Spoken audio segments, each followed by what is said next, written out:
Nous allons continuer avec notre code et nous allons manipuler les variables. Commencer par effacer ceci. Si nous regardons bien notre programme, nous constatons que nous avons manipulé âge ici en chaîne de caractères. Donc nous allons essayer de manipuler avec les variables numériques.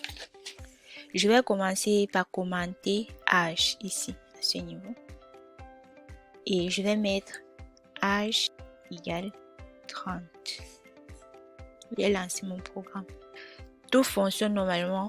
C'est parce qu'il n'y a pas de différence entre âge égale entre crochets 30 et âge égale à input. Quel est ton âge? Parce que l'élément qui récupère la valeur, il n'y a pas de différence. Âge prend chaîne de caractères.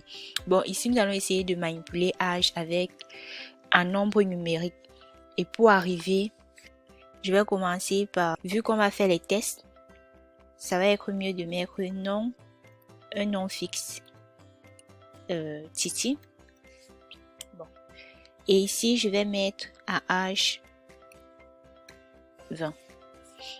Si je lance mon code, nous constatons qu'il y a une erreur, simplement parce que à âge égale à 20, âge prend la valeur, le type int. Et ici, âge prend le type chaîne de caractères.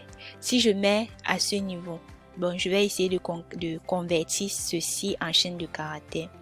Âge de départ en chaîne de caractères. Vous allez voir que ça marche très bien en faisant str.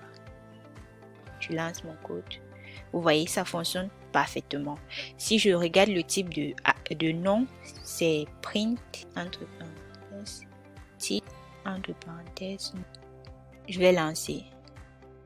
On voit bien que nom est de type string. Si je fais la même chose pour âge, vous allez voir que âge est de type int. Âge. Et je lance mon code.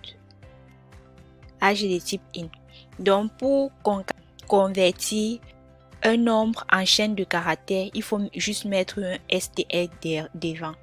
Bon, ici c'est figé. Si je vais copier à ce niveau pour qu'on essaye de voir l'addition. Et je vais mettre l'an prochain. L'an prochain, vous aurez, ici je vais mettre H que je vais appeler ici. H égale 21. Je lance mon code. Vous voyez bien? Vous appelez Titi et vous avez 20 ans. L'an prochain, vous aurez 21 ans. Ça, c'est forcer le résultat parce que si je mets à ce niveau 18 ans et je lance mon code, ça met, vous avez 18 ans. L'an prochain, vous aurez 21 ans. Ce qui est faux. Pour que ça soit un programme dynamique, on va plutôt ajouter à âge 1 pour âge prochain. Donc, je vais mettre âge plus 1 et je lance mon code.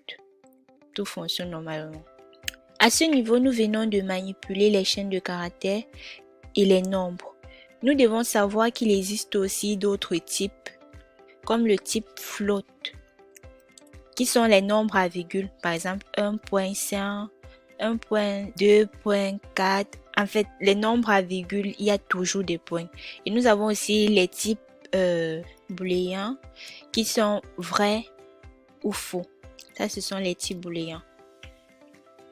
Bon, on va essayer de demander à l'utilisateur d'entrer son nom, son âge et afficher cela à l'écran. Ici, on a déjà converti les nombres vers les chaînes de caractères et dans la vidéo suivante, je vais vous montrer comment convertir une chaîne de caractères en nombre.